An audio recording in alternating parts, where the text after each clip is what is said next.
I was 22 to 23 years old when Sherry and Luann passed. So I had just started, college, in fact, for broadcasting school. If you were to read in a textbook what it was like as a patient reaches what we call final stages, Luann went through all of them. Her health had gradually deteriorated through her last year. You know, it never even slowed her down. She'd be walking around the neighborhood. She loved to babysit kids in our neighborhood, and she'd be up at the crack of dawn pulling behind her on her cart her little oxygen machine so she could keep that with her because she needed it. I got the call in the middle of the night. My mom was with her. Luann had been in the hospital, and she knew, we all knew, that that's where we were headed with Luann. So it didn't come as a surprise, but you remember that moment for sure. It was a lot different with Sherry. I remember it so vividly. She had gone in for a routine checkup, and the doctors found something they didn't really like in that checkup, and so she had to stay in the hospital. Got the call that Sherry was in the hospital, she'd be staying, she wants to see you. And so I just got in my car and drove over to the hospital as quick as I could. I was right with Sherry when she passed. And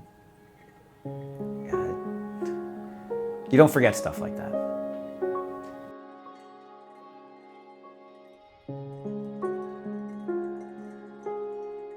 I was reading a book. It was a biography of Roberto Clemente.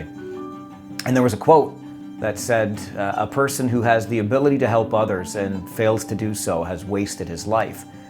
And that made me think a lot about my sisters as I was getting back involved with volunteering. And in their very short time, relatively speaking, 24 years for Luann, 18 years for Sherry, they accomplished so much. They touched so many lives while they were alive.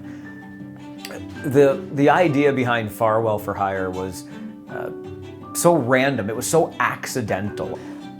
I just wanted to find a way to fundraise without having to ask people for money, without just having to go with my hand out and say, will you please make a donation, or will you please sponsor me?